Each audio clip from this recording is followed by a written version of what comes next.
बैठे।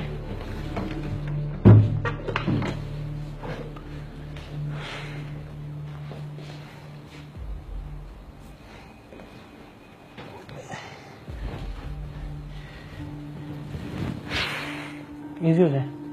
नहीं ठीक हैं? ऊपर बैठे आराम से सुकून से बगैर टेंशन के।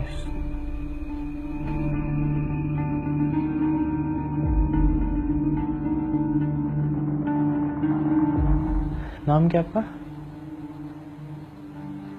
आपको ही रख दूं? कोई से भी रखता कोई कर लो। अपनी पसंद का। आप नहीं बताएंगे? नहीं, जो आपने अपने लिए ऐसे ही रखा हुआ है इस काम के लिए वो बता दें। रशीदा। मैं रशीदा खेलूंगा आपको, ठीक है?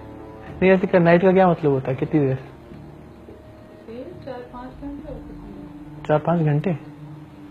ये नहीं बात है। 4-5 बजे तक सुबह तक। नहीं, आपने 4-5 दिन रखना है तो नो प्रॉब्लम। अच्छा, उसके लिए पैसे नहीं है ना इतने मेरे पास। कितना हो गया? आपको कितना लगता है? मुझे तो बड़ी यंग लगती हैं आप। नहीं सीरियसली। यंग तो मैं हूँ, तो इस लाइन में हूँ। बुढ़ी हो गई होती तो किसी अंकल के फट्टे पे बैठी होती। कितनी देर बाद नहीं, किस एज के बाद नहीं काम कर सकता इंसान इस फील्ड में? अभी कैपेसिटी है। नहीं आपकी नहीं, वैसे ही आप नहीं, आपसे पहले कितनी एज हो जाए तो फिर नहीं लोग लेके जाते या नाइट पे? ये 30 से 30 से ऊपर तो फिर खत्म। 28-29। फिर वो लोग क्या करते हैं? अभी तक मैं गई नहीं उस एज में। नहीं तो आप तो जान। फिर वो जो लड़कियां पहले खुद काम कर रही होती हैं, फिर वो काम करवाने शुरू कर देती हैं ऐसे। नायिका जिसे कहते हैं, नायिका जी। नायिका ही कहते हैं। जी। आपका जी चाहता है शादी हो आपकी? किसका नहीं चाहता? तो फिर ये काम छोड़ के शादी करें आराम से। ठीक है, मेरे घर वालों को आप पाल लें, मैं शादी कर लेती हूँ। कोई ऐसा लड़का भी फिर मुझे ढूंढ दे जो मुझसे शादी कर ले, सब कुछ जानने के बावजूद। मिल जाएंगे, शादी बड़े अच्छे अच्छे लोग हैं इस दुनिया में। आप कर लें। इस टाइम तो आप ही अच्छे लग रहे हैं। लग रहा हूँ। कोई भी लड़की किसी से भी आप पूछ लो, किसी का दिल चाहता है कि वो किसी के सामने ऐसे कपड़े उतार के बैठे। तो फिर क्यों करते हैं ये काम? मजबूरी। मजबूरी क्या? दुनिया में 1,500 जॉब्स हैं, 3600 जहाँ काम पे है। जॉब करने जाते हैं वहाँ पे क्या होता है? इस बात बहुत अच्छी जगह है। जॉब लेनी है, पहले जो आपको कहेगा जॉब का बताएगा, पहले आप उसके साथ रूम में जाओ, फिर जब आप जॉब के लिए जाते हो, फिर उसका जो बॉस होगा पहले उसको सारा दिन जॉब करो और शाम को उसका बिस्तर गर्म करो।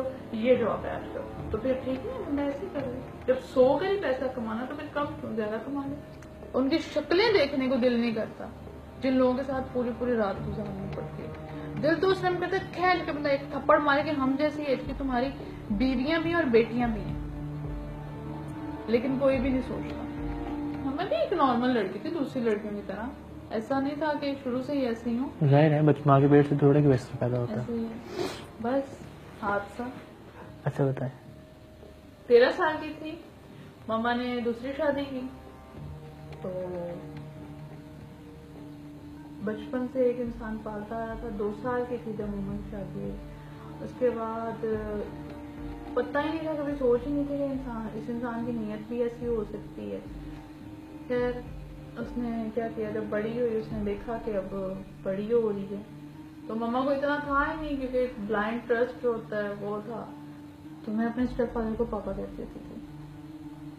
तो जब मुझे नहीं पता था, एक बच्ची को क्या पता, 11-12 साल की 13 साल की लड़की को क्या पता क्या हो रहा है। आई हूँ तो उन्होंने कहा बेटा दूध का टाइम हो गया, दूध पी लो जल्दी से। फिर चेंज कर रही हूँ, जो मम्मा की रूटीन थी वही।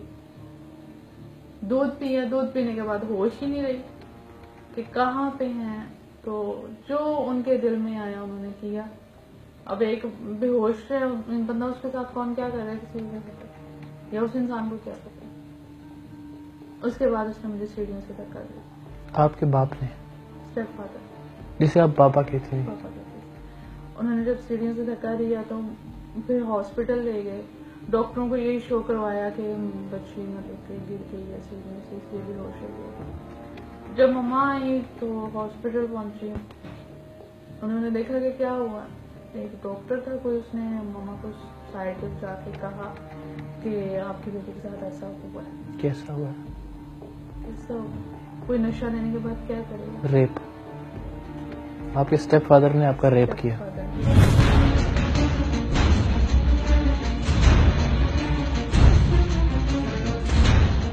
अच्छा, मैं जर्नलिस्ट हूँ एक टीवी चैनल से, ठीक है, और हम जितनी भी बातें कर रहे थे, आई एम सॉरी, ये रिकॉर्ड हो रही थी।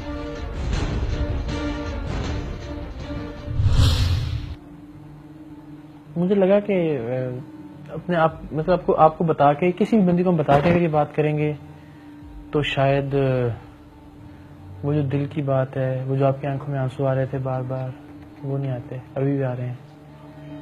और लेकिन मैं ये कहता हूँ, अगर आप चाहेंगी तो ये कुछ भी ऑन एयर नहीं जाएगा। ये टेप आपको भी मैं दे दूंगा निकाल के, आप मुझे भी उसकी मेमोरी कार्ड। क्या हासिल होगा ये पता नहीं, शायद कोई दो लोग सुधर जाएं सुन के आपकी बात। आज तक कोई सुधर? कोशिश तो करनी चाहिए ना।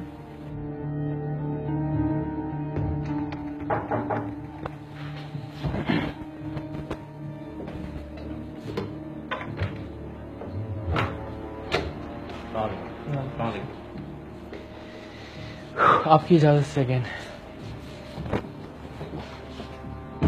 ये बात मुझे वापस कर, सोच समझ के, अगर आपका दिल नहीं मान रहा तो ये भी आपके हाथ में।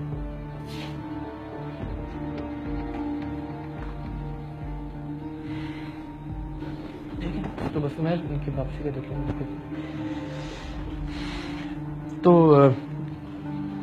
मुझे नहीं पता मैंने अखलाकी तौर पे, कानूनी तौर पे, शरई तौर पे ये क्या हरकत की है, लेकिन जाहिर है ये भी किसी की बेटी है, किसी की बहन है, और दुआ अल्लाह करे कि आने वाले वक्त में किसी की माँ भी हो, बहुत बाइज्जत तरीके से। मैं भी एक इंसान हूं, और पता नहीं लोग तवक्को करते हैं कि हम किसी नतीजे तक पहुंचे। मुझे नहीं पता कि ये लड़की खुद कसूरवार है, इसका वो नाम नेहाद बाप इस सारी सूरत हाल का कसूरवार है, वो फैक्ट्री मालिकान कसूरवार हैं जो इज्जत से इस लड़की को रोजगार देने के लिए तैयार नहीं थे, या वो लोग जिन्होंने 700-800 रातों में इस लड़की को इस्तेमाल किया अपनी हवस के लिए और अपनी मर्दानगी दिखाने के लिए, अपनी दौलत का दबदबा दिखाने के लिए। फिर एक बार सरेआम का ये प्रोग्राम बगैर किसी नतीजे के, क्योंकि नतीजा और फैसला करना आपका काम है, हम आप पर छोड़ते हैं, इस दुआ के साथ कि अल्लाह करे कि इस लड़की की आंखों में जो ख्वाब हैं वो बड़ी इज्जत के साथ, बड़े एहतराम के साथ और बड़े प्यार के साथ पूरे हो सके।